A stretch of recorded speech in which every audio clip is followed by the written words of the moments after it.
Hello everyone, welcome back to my class. Myself Raka Guhan Yogi, Assistant Professor of Shiliguri Torai B.Ed College and Shiliguri Primary Teachers Training College.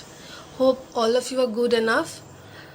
In previous class, I have discussed about Vygotsky, his theory and some very important terms of Vygotsky's socio-cultural development theory.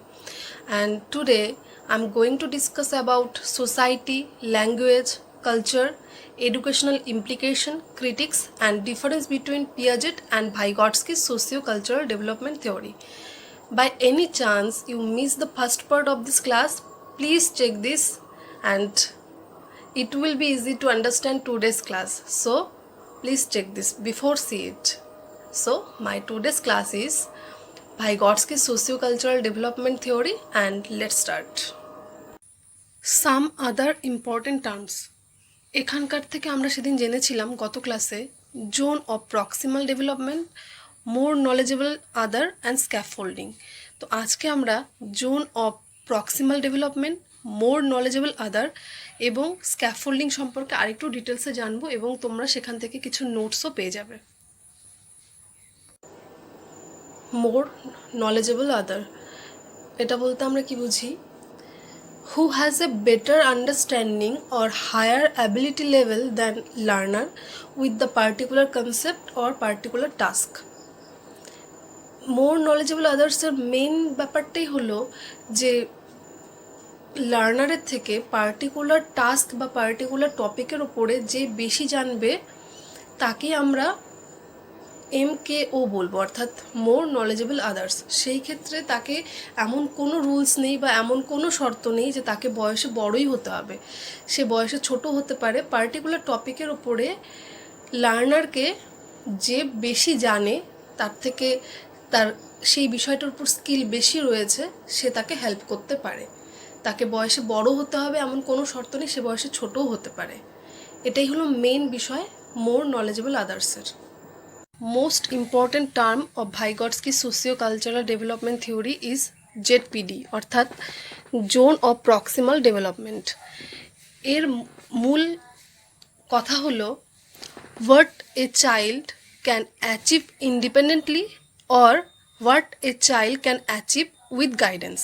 অর্থাৎ একজন শিশু independently কতটা শিখতে পারলো বা achieve করতে পারলো, আর গাইডেন্সের সাথে কতটা অ্যাচিভ করতে পারলো। গত ক্লাসে আমরা একটা সাইকেলের এক্সাম্পল দ্বারা বুঝেছিলাম যে বাচ্চাটি কতক্ষণ পর্যন্ত সাইকেলটিকে একা হ্যান্ডেল করতে পারছে। যখন পাচ্ছে না তখন MKOর দরকার, অর্থাৎ মোর নলেজেবল আদারের দরকার, যে তাকে হেল্প করবে সাইকেল শিখতে। অর্থাৎ ততক্ষণ অবধি বাচ্চাটিকে আমরা একা ছেড়ে দিব যতক্ষণ অবধি সে নিজের ক্রিয়েটিভিটি দ্বারা অ্যাচিভ করতে পারবে। যখন তার হেল্পের দরকার তখন তাকে জেডপিডি দরকার। অর্থাৎ জেডপিডিতে বোঝানো হয় যে একটা বাচ্চা যতক্ষণ অবধি একা শিখতে পারছে তাকে ততক্ষণ অবধি ছেড়ে দিতে হবে, কিন্তু যখন তার হেল্পের দরকার, গাইডের দরকার, তখন অবশ্যই মোর নলেজেবল আদার্সের দরকার, যে তার থেকে বেশি জানবে। সেই ক্ষেত্রে ভাইগটস্কি বলেছেন যে ততক্ষণ অবধি হেল্প দেওয়া হবে যতক্ষণ অবধি তার হেল্পের দরকার, কিন্তু তাকে কিন্তু সব সময়ের জন্য হেল্পটা দেওয়া যাবে না, তাহলে তার মধ্যে যে ক্রিয়েটিভিটিটা আছে সেটা নষ্ট হয়ে যাবে। ততক্ষণ অবধি হেল্প দিব যতক্ষণ অবধি চাইল্ড তার স্কিল ডেভেলপমেন্ট না করতে পারে। স্কিল ডেভেলপমেন্ট শুরু হয়ে গেলে যখন তার হেল্পের প্রয়োজন নেই তখন তাকে কিন্তু হেল্পটা বন্ধ করে দিতে হবে। এই দুটো টার্ম খুব important term Vygotsky socio cultural থিওরির। এটা সম্পর্কে তোমরা আশা করি বুঝতে পারলে। Vygotsky and language. ভাইগটস্কির থিওরিতে ল্যাঙ্গুয়েজ একটি খুবই গুরুত্বপূর্ণ পার্ট। ভাইগটস্কি বিলিভ করেন যে language develops from social interaction. Social ইন্টারাকশনের মাধ্যমেই ভাষার ডেভেলপমেন্ট ঘটে।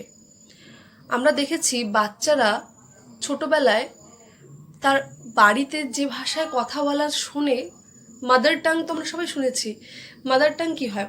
ছোটোবেলায় বাচ্চারা যে ভাষায় বাড়িতে কথা বলতে শোনে তার মাকে, বাবাকে বা ফ্যামিলি মেম্বার্সদের বা তার সমাজের লোকজনকে, সেটাই হলো তার মাতৃভাষা।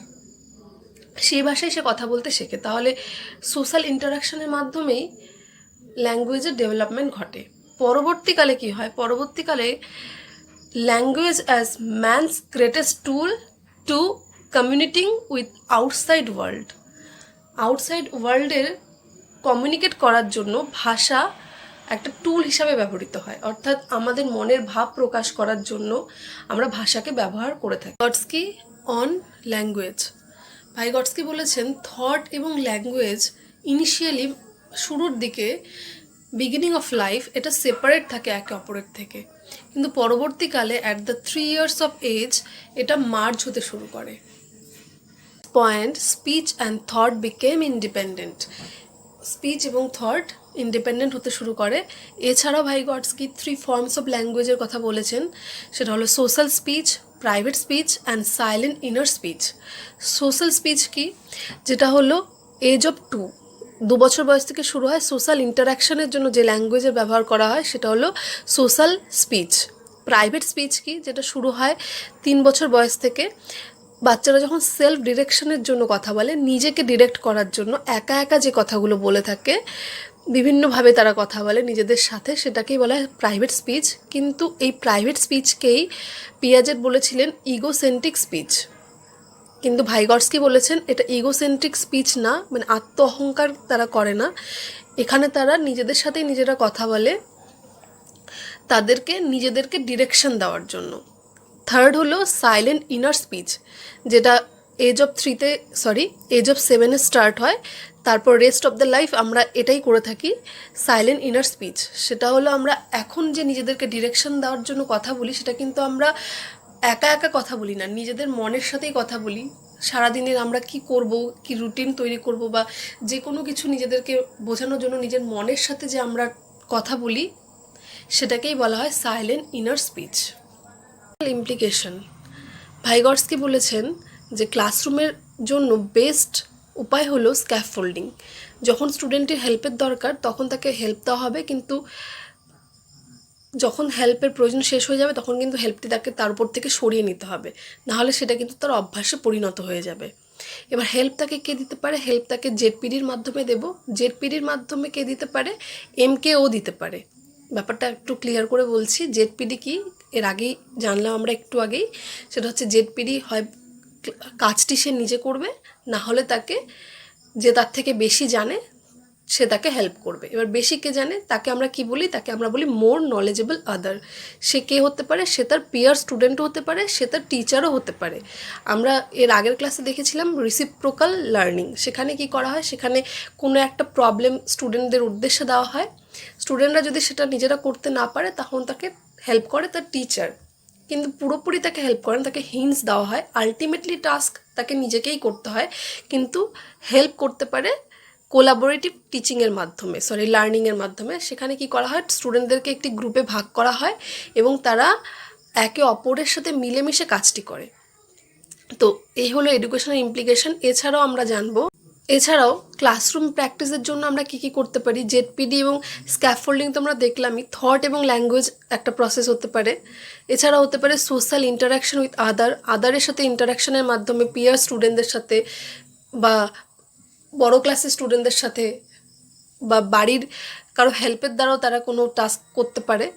এছাড়াও বিভিন্ন কালচার, হিস্টোরিক্যাল এবং সোশ্যাল হেল্প তো আমরা এখনই জানতে পারলাম। এইভাবে আমরা ক্লাসরুমে এই থিওরির দ্বারা পড়াশোনা করতে পারি। Critical evaluation. ভাইগটস্কির থিওরিটির খুব বেশি ক্রিটিক্স নেই, জাস্ট এটাই বলা হয় যে এটা ভাইগটস্কির থিওরিটা ইনকমপ্লিট ছিল, যেটা পরবর্তীকালে রাশিয়ানরা ইংলিশে যেটাকে ট্রান্সলেট করে। এছাড়াও it is relevant to all cultures, যেটা ক্রিটিক্সরা বলে থাকেন যে বিভিন্ন কালচারের সাথে এটা নাও রিলেভেন্ট হতেই পারে, কিন্তু তার যে অবজারভেশন, তার যে প্র্যাকটিস, সেগুলো লার্নিংয়ের ক্ষেত্রে এবং স্কিল ডেভেলপমেন্টের ক্ষেত্রে ভীষণভাবে ইফেক্টিভ, এটা ক্রিটিক্সরাও বলে থাকেন। The difference between Vygotsky's theory and Piaget's theory, এটা ভীষণই ইম্পর্টেন্ট একটি প্রশ্ন। আমরা পুরো ক্লাসটি, গত ক্লাস এবং আজকের যে ক্লাস, পুরো ক্লাসটিতে আমরা পিয়াজে এবং ভাইগটস্কির কী কী ডিফারেন্ট রয়েছে থিঙ্কিংয়ে এবং থিওরির মধ্যে, সেগুলো আমরা জানতেই পড়াটা কমপ্লিট করেছি। তবু যদি কিছু ইম্পর্টেন্ট ডিফারেন্ট বলতে হয় তাহলে ফার্স্টেই বলবো ভাইগটস্কি একজন সোশ্যাল কনস্ট্রাকটিভিস্ট আর পিয়াজে হলো একজন র্যাডিক্যাল কনস্ট্রাকটিভিস্ট। প্রথমেই জেনে নেই কনস্ট্রাকটিভিস্ট কী বা তার কাজ কী। কনস্ট্রাকটিভিস্ট হচ্ছে তাদেরকে বলা হয় যারা মনে করে যে বাচ্চারা তাদের নিজেদের কাজটা নিজেরাই করে নেবে, টিচাররা শুধুমাত্র তাদের হেল্প হিসাবে সেখানে কাজ করবে। কিন্তু এখানে ডিফারেন্স কি দুজনের? পিয়াজে বলেছেন যে টিচারের কাজ শুধু অতটুকুই হবে যতটুকু সময় তারা অ্যাক্টিভিটিটা তাদেরকে ডেলিভার করবে, তারপর অ্যাক্টিভিটির টোটালটাই বাচ্চারা নিজেরাই একাই করবে। কিন্তু ভাইগটস্কি বলেছেন যে টিচার এবং পিয়ার স্টুডেন্ট যে কেউ হেল্পের মাধ্যমে যখন যতটুকু সময় তাদের হেল্পের দরকার সেই হেল্পটা তারা করতে পারবে। এছাড়াও কিছু ইম্পর্টেন্ট ডিফারেন্ট কি, প্রথমেই আছে Vygotsky places more emphasize on culture affecting cognitive development. পিয়াজে বলেছেন এনভায়রনমেন্টের কথা, কিন্তু ভাইগটস্কি বলেছেন কালচারের কথা।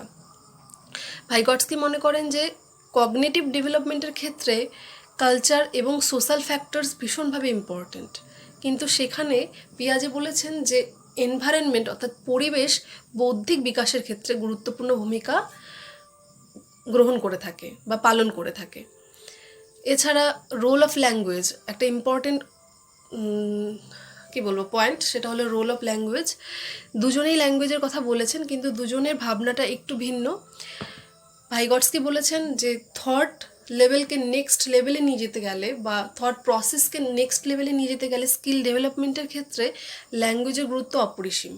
কিন্তু পিয়াজে বলেছেন যে থট আগে ল্যাঙ্গুয়েজ পরে, কিন্তু ভাইগটস্কি বলেছেন ল্যাঙ্গুয়েজের মাধ্যমে আমরা থটের বিকাশ করাতে পারি বা কগনিশন ডেভেলপমেন্ট ঘটে ল্যাঙ্গুয়েজের ক্ষেত্রে, সেখানে ল্যাঙ্গুয়েজের ভূমিকা অপরিসীম।